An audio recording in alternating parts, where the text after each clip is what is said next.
Good evening. Tonight is Thursday night, December 31st, 2020. It is a great pleasure for me to welcome all of you to Mining the Riches of the Parsha. I am so grateful to every one of you for joining tonight. We're able to take this night and to be connected with each other, to study together, hopefully to inspire each other. I can tell you, I am definitely inspired by you. I hope I can share a little bit of that with you, but I'm very grateful to have you with us this evening. The Rav Yosef VaYechi, pointed out that the narrative of the book of Bereshis, the first of the 5 books of the Torah, is completed in last week's Parsha, the Parsha VaYigash, at the end of which Yaakov and his family are in Egypt, which sets the stage for next week's Parsha, which begins the book of Shemos, the second book of the Torah, which tells of the persecution in Egypt and the exodus from Egypt. Our Parsha this week, the Parsha VaYechi, is an interruption in that narrative. And it's an interruption that focuses on the death of Yaakov. Because death and preparing for death is an important part of life. And the Torah has a lot to say about it. So our Parsha is filled with lessons about an uncomfortable subject for many of us, but lessons that are in fact uplifting and life-affirming. The first lesson we learn from Yaakov at the beginning of the Parsha is to make plans and arrangements in advance and to tell your children what your plans and arrangements are. The Torah specifically tells us that Yaakov does this with his children in advance of his becoming ill. While he is still healthy, he makes these arrangements and shares them with his children, and we should do the same. And the reason to do that is at least 2 reasons. One is it minimizes emotional turmoil and dissension at the time of a person's passing, and it allows a person to convey your values and priorities to your family while you are alive.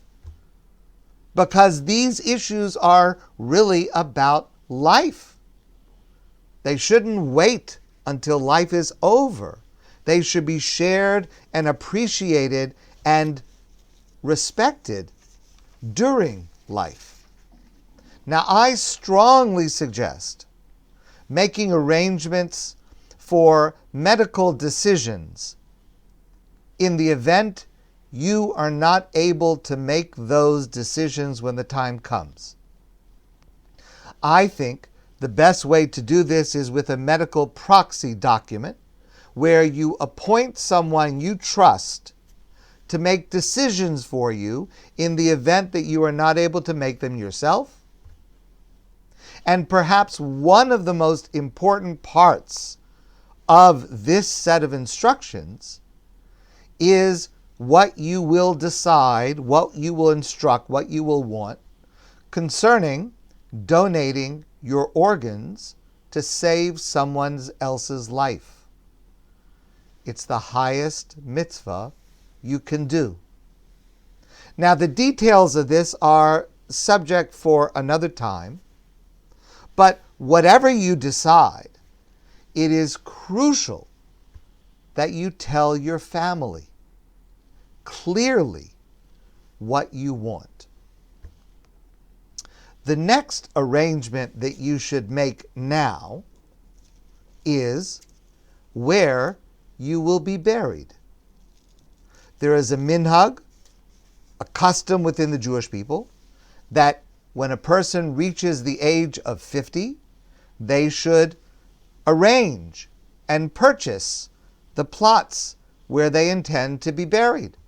Yes, of course, it's possible there could be a change later in life, but by the time a person gets to 50, the minhag is that a person should at least have a plan. Our Parsha is the source of a practice that continues today. Yaakov instructs his family, again, while he is still healthy, he instructs his family to bury him in Israel. Yosef also in our Parsha instructs his family to bury him in Israel. Throughout history, including today, many have made similar arrangements. But it's fascinating that there is no clear guidance in Jewish law or Jewish values on where a person should be buried. And in fact, there is a wide diversity of opinion on whether burial in Israel is a positive act or a neutral act or even perhaps a negative act. Other considerations about where a person will be buried may be to be buried alongside family members.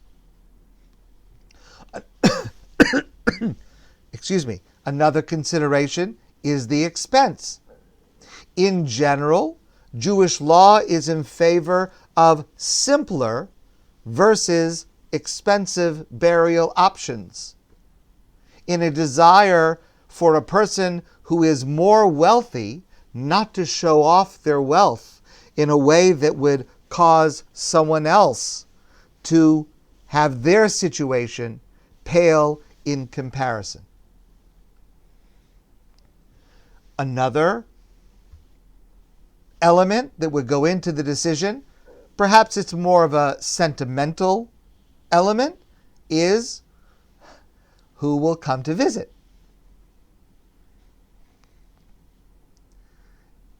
And of course, that's not something that you're going to be able to predict with any accuracy in advance. In general, I encourage burial in Israel unless there are mitigating factors that apply in your situation. However, it is most important to remember that this question of where I will be buried is a secondary priority, not a first priority. Because the body, our body, is buried as an act of respect for having served during our life as the clothing of our soul, our neshama. But it is the soul, it is the neshama, our spiritual being, our connection to God, that is our true identity. After we pass away, we are not located where we are buried. We are located with our neshama, which is eternal. So choosing and arranging for plots is important, but it does not classify who we are or where we will be.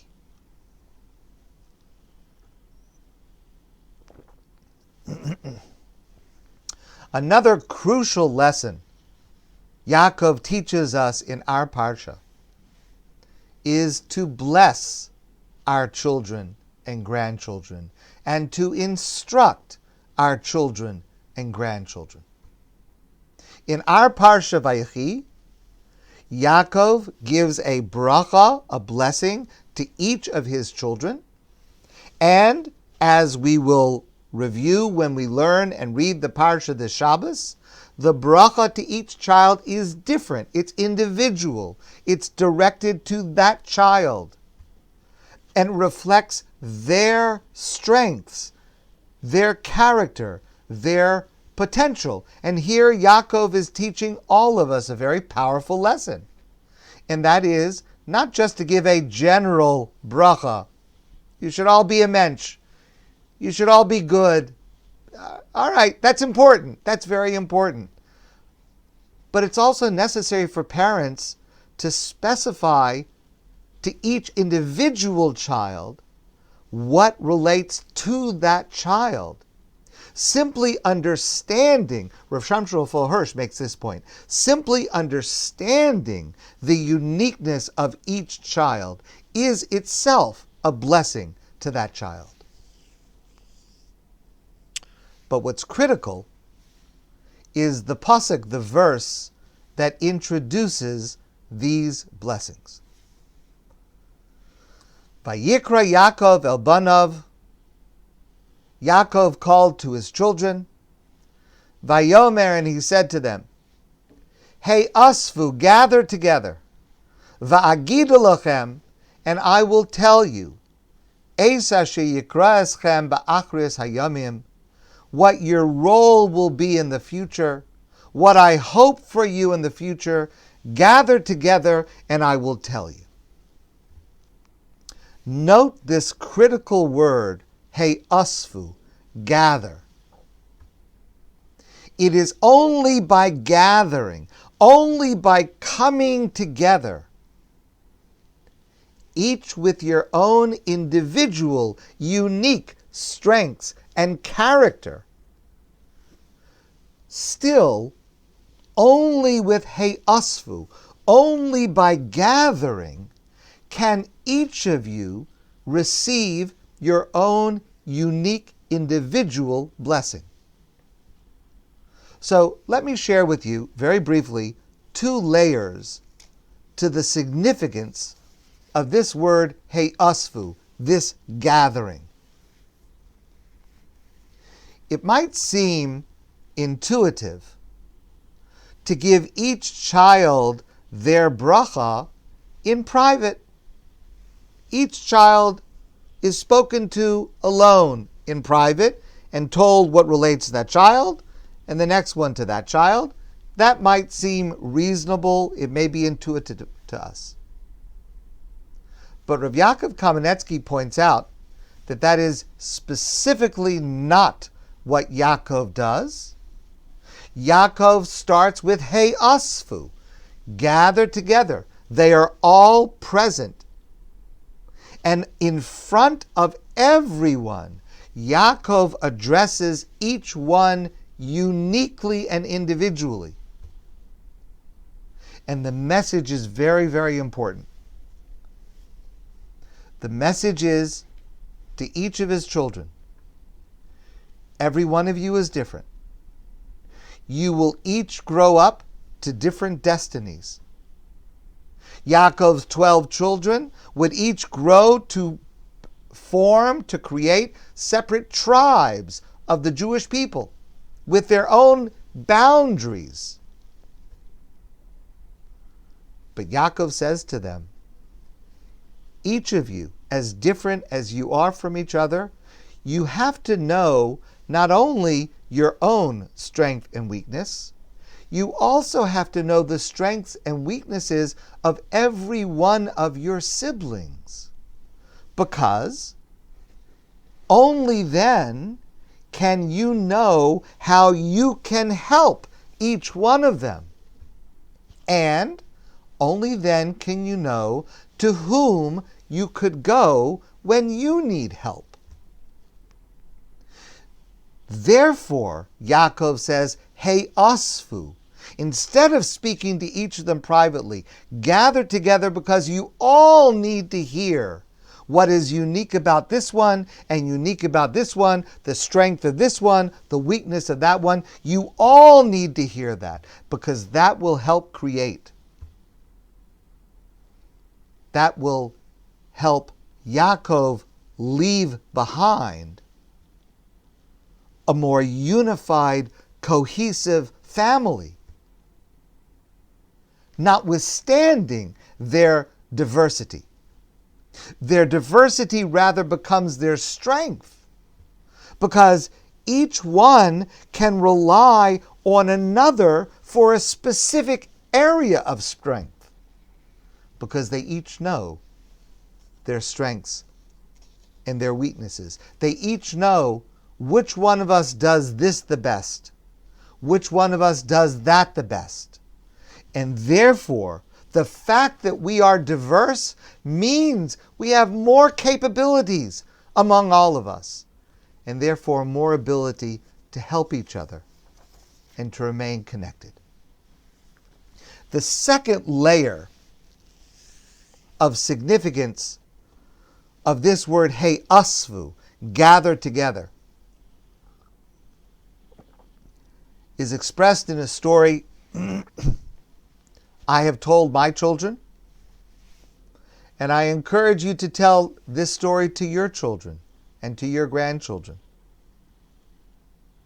The story is about an old man who gathered his children together, and he handed them a bunch of sticks tied tightly together, a thick bunch. And the father said to each of the children, from the oldest to the youngest, I want you to break the sticks. Well, the sticks were all tied together, forming a thick bunch. None of the children, not even the strongest, was able to break them. Then the father said, now untie the string, and each of you take one stick. And now I want you to break the stick. And of course, each child was able to easily break the stick. Any single stick, like any single sibling, can be easily broken. But when the sticks or a family are all bound together as one, they are unbreakable. Asvu, Yaakov says to his children, gather together, because each one of you could break. But if you stand together, you will be invincible. You will be unbreakable.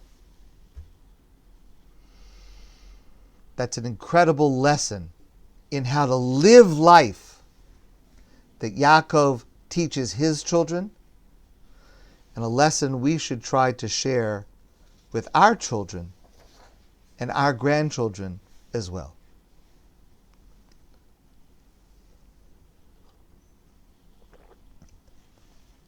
In our Parsha, Yaakov teaches us the importance of sharing with our family instructions and lessons, some of which I've described, but also values by which to live life. So I'd like to share with you an approach to understanding an inscrutable passage near the beginning of our Parsha. Now, what I want to share with you is inspired by Rabbi Aaron Lichtenstein. He doesn't actually say this, but the idea came to me while I was reading something that he wrote. So maybe it somehow comes from him, or maybe it doesn't. It's somewhere in between. But there is a passage at the beginning of our Parsha that seems so difficult to understand. The Torah tells us that Yaakov was old, and Yosef came and brought his two sons, Manasseh and Ephraim, to visit their grandfather. And Yaakov kissed them and he hugged them.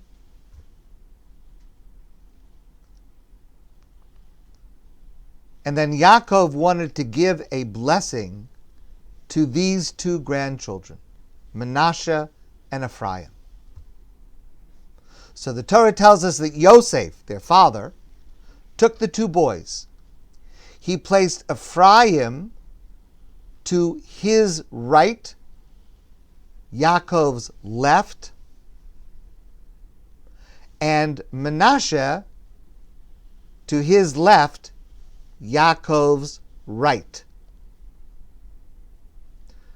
Manasseh was the firstborn.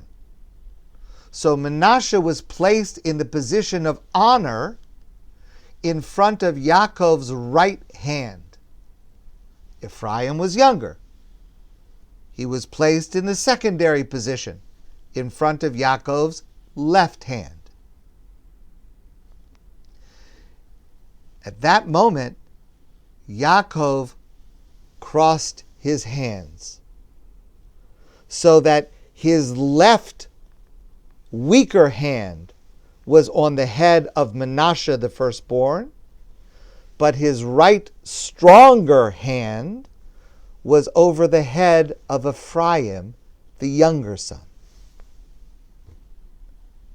The Torah says when Yosef saw that Yaakov had switched his hands, he tried to protest, to tell his father, no, Manasseh is the firstborn. He is in the position of honor. Your right hand should be on his head.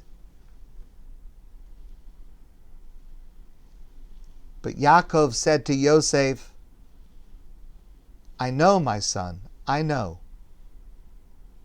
I know what I'm doing. And on that day,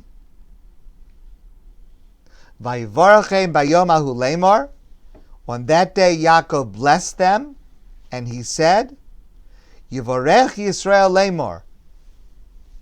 In the future, the Jewish people, parents will give this blessing to their sons.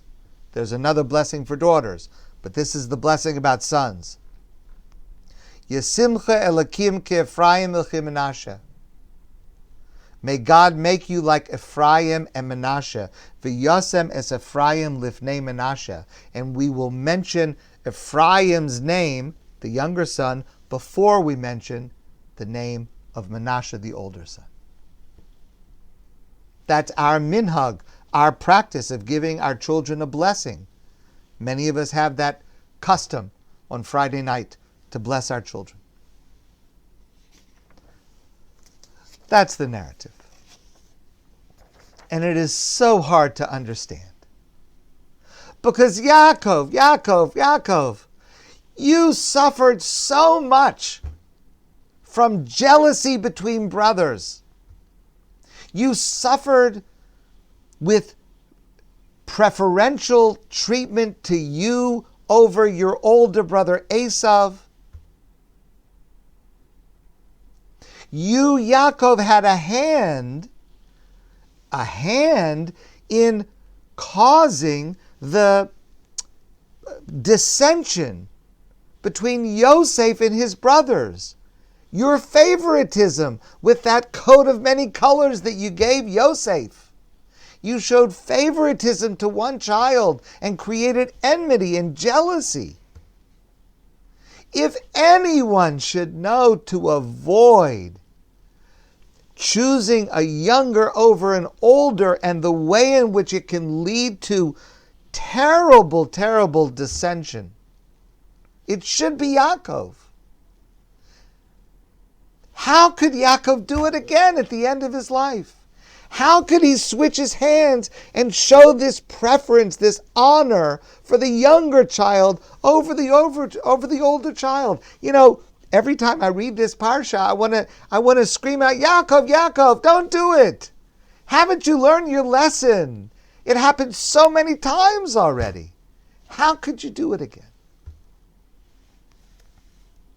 Furthermore, just to add to the question, what's the deal with crossing the hands? I mean, if there is some idea that Yaakov's right side has greater honor than Yaakov's left side, and Yaakov wants to show greater honor indicated by his right arm. Why switch the arms?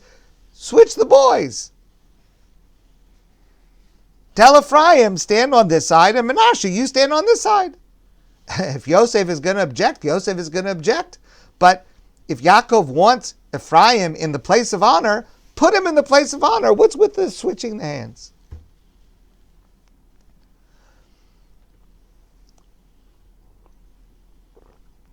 So the answer I'd like to suggest to you is based on the fact that at this point, we don't know anything about these two boys except their names. And their names are very interesting. We learned their names 2 weeks ago in the Parsha of Miketz, when they were born to Yosef and his wife. Yosef named his son Ephraim, Ki hifrani Elokim be'eretz anyi, because God caused me to be fruitful in the land of my oppression. The name Ephraim. Now with that name, Yosef expresses, I'm in Mitzrayim, I'm in Egypt, I've been suffering, I've been in exile, I've been lonely, I've been mistreated, but still, I have been fruitful. I've been productive. I have accomplished. And yet, notwithstanding what I have accomplished, Mitzrayim is not where I want to be. Mitzrayim is still a land of oppression. I want to be at home. I want to be with my father. I want to be with my family. That's the idea that is conveyed by the name Ephraim. I want to be with my family.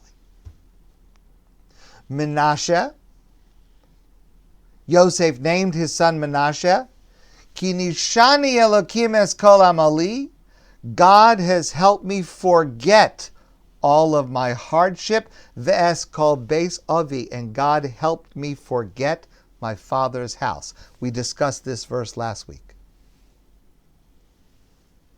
The two names express opposite themes, opposite moods, opposite perspectives. And even more interesting than that is the order, because I intentionally read them out of order. The first son is Menashe.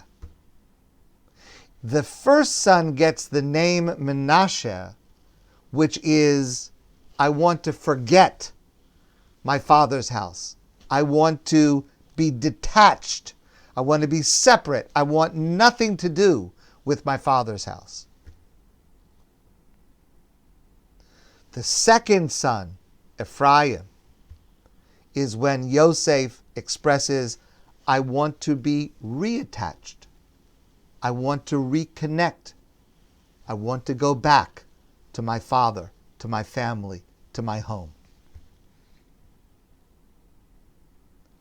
At the end of Yaakov's life, in our Parsha, Yaakov teaches his son Yosef one last lesson. Yaakov does not repeat the mistakes he made in the past. Notice, he does not give the birthright to Ephraim rather than Menashe, like the birthright was taken away from Esau and given to Yaakov. Yaakov does not show any favoritism to Ephraim, the younger child, over Menashe, the older child. Yaakov does not offer a larger inheritance to Ephraim, the younger, over Menashe, the older. Yaakov does nothing to cause jealousy between those two brothers or favoritism, as had happened with Yosef and his brothers. Yaakov does not repeat any of those mistakes.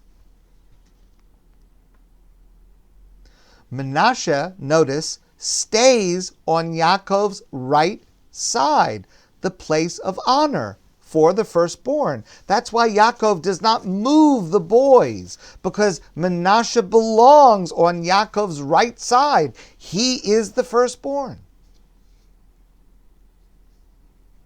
But there is a choosing of the message of the names when Yaakov crosses his right hand and passes over Menashe and places his right hand on Ephraim. And the lesson is not about the boys. The lesson is about the reason for the names. The lesson to Yosef is, don't do that. Don't retain the name Menashe, not the name, the meaning of the name Menashe. Don't retain that desire to disconnect that is implied by the name Menashe. Don't retain that desire to forget that is implied by the name Menashe. Choose Ephraim. Choose what the name Ephraim means to you. That you remember that while you're in Egypt, you are in Golus, you're in exile. You are distant. And you always want to come back. You want to connect. You want to come home. That's the message of the name of Ephraim. I've shared this with you before. Yaakov is the patriarch of exile. His wrestling through the night foreshadows the difficulties we encounter during our long night of exile and dispersal.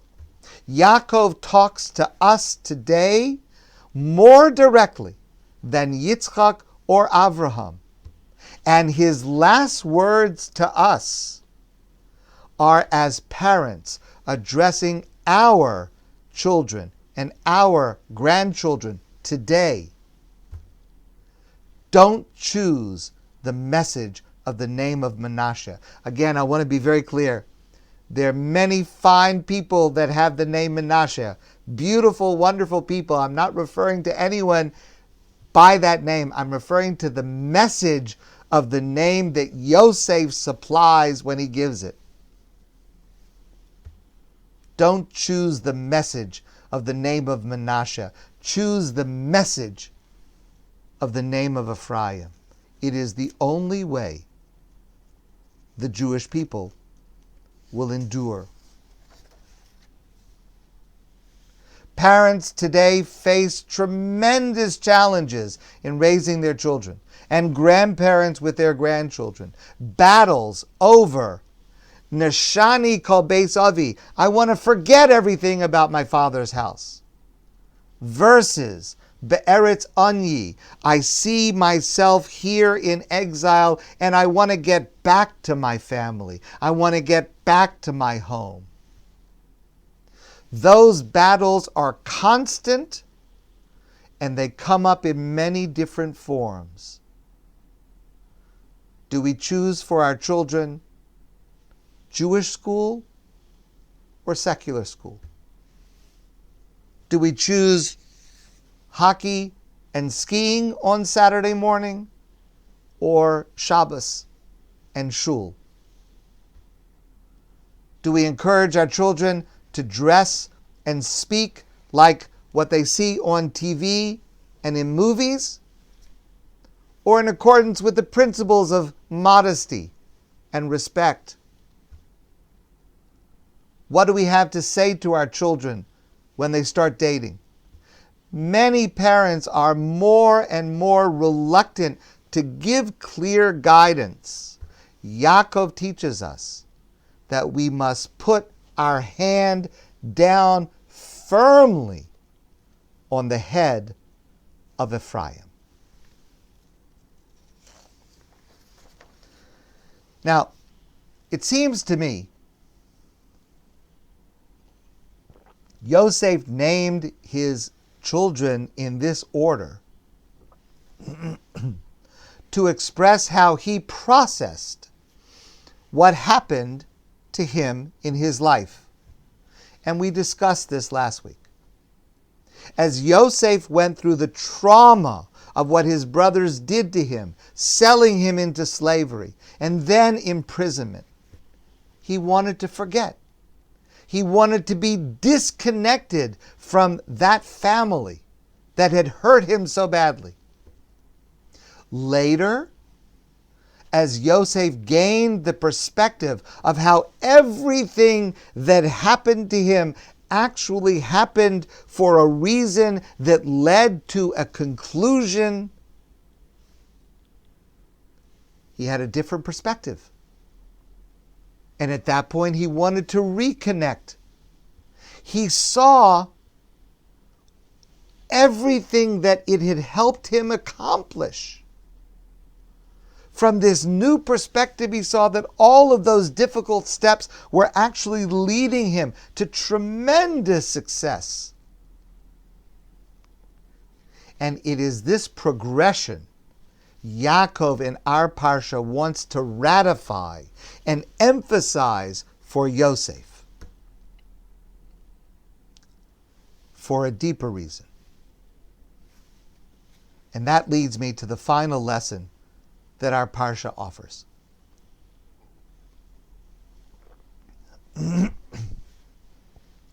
When we, God forbid, suffer a loss,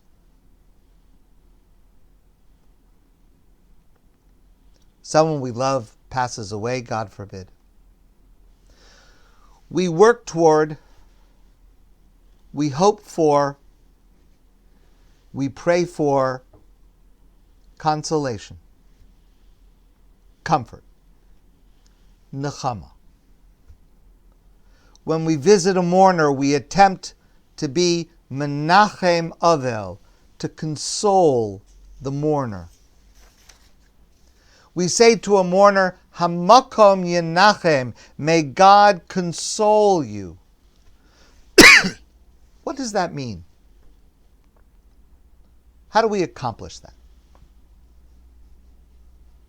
A number of great scholars have pointed out the first time that word nechama is used in the Torah, it's at the end of the Parsha of VaYechi, and it's used in reference to God changing his view, changing his perspective.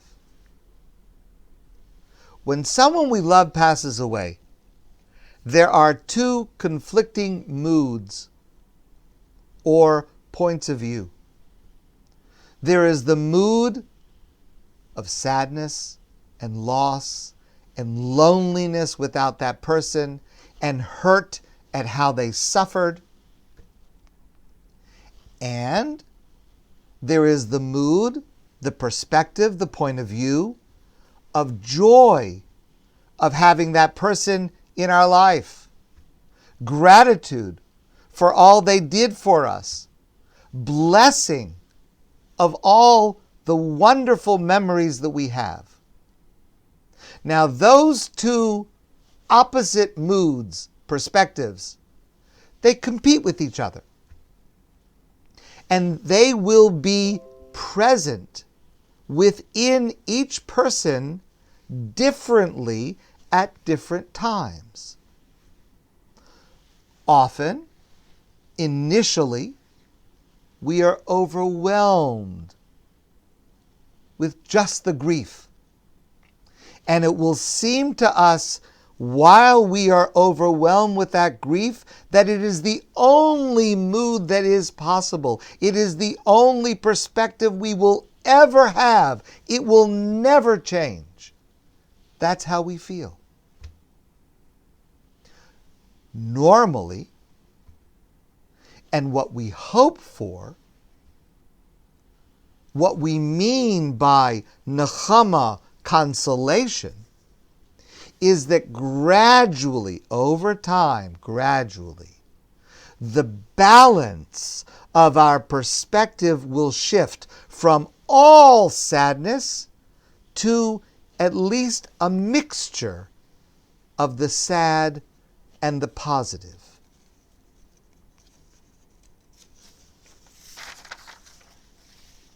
The sadness will never go away. This does not mean that the sadness will ever leave completely. It will not. It will never leave. But under normal circumstances, with time, it will be balanced with, hopefully, eventually, a preponderance of good memories and gratitude. And this is a dynamic process. The balance will go back and forth. There will be progress and setbacks, and every one of us will move at our own pace. And it's not a straight line, it's a zigzag. It's a balance. Nechama, consolation, is that gradual shift in outlook. That shift in perspective is the process Yosef went through. And it's the process Yaakov encourages. And it is the process we teach our children to adopt every time we bless them and put Ephraim before Manasseh. Because this process does not only occur with death, it is a process that occurs with every loss, every setback. So this is a valuable lesson for ourselves and for our children throughout our lives. I just read a remarkable article in the New York Times written by Lindsay Krause. And it's about a woman named Sarah Hall. Sarah Hall is a 37-year-old elite marathon runner. She's also the mother of 4. Just a few months ago, Sarah Hall seemed to be facing her own version of pandemic misery. She had failed to qualify for the Olympics. Now everything was canceled. She was 37, an age when many elite athletes' careers start winding down. When would she get another chance to prove herself? As it turned out, she created one. On Sunday, it's last week, at an elite race in Arizona called the Marathon Project, Sarah Hall ran the second fastest marathon ever for an American woman. It was more than just a hard-fought victory. This year, she has become a powerful example of how resilience, built from pushing through years, even decades of setbacks, can reap unexpected rewards. Because the year 2020 is perfect for people who have learned how to be scrappy. Sarah Hall said in an interview last week, "My whole career has been learning how to say, okay, I just missed out on what I wanted so badly.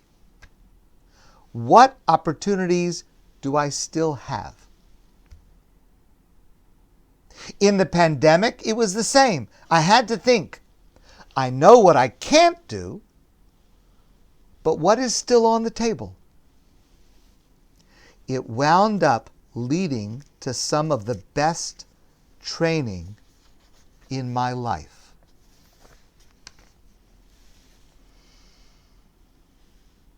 In a very short while, tonight, 2020 comes to an end. Many of us have a Menashe feeling to this past year. Let's forget it as quickly as possible, preferably with the aid of some alcohol. And that's understandable.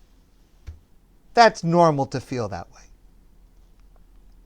But Yaakov teaches us, and Yosef teaches us, and Sarah Hall teaches us, we would be better served by working on an Ephraim perspective on the year 2020. If not tonight, maybe it's too soon, but then at least gradually, eventually, to be able to balance some of the pain and loss of this year. And I don't mean to minimize deep, tragic, traumatic pain and loss this year, but eventually, gradually, be able to balance that with what opportunities and gifts did we have this year? What strengths and benefits have we found or have we created this year? An Ephraim perspective. Over time, gradually. But that's the process of nechama. That's the process of growth. That's the process Yaakov is teaching us. And it could end up, eventually, gradually, as our perspective shifts, that the year 2020 will be one of our most significant years ever. My friends, I wish it for you, and I wish it for me. Thank you so much for being together with us tonight. I wish you a great evening, a wonderful Shabbos, and I look forward to seeing all of you soon in person.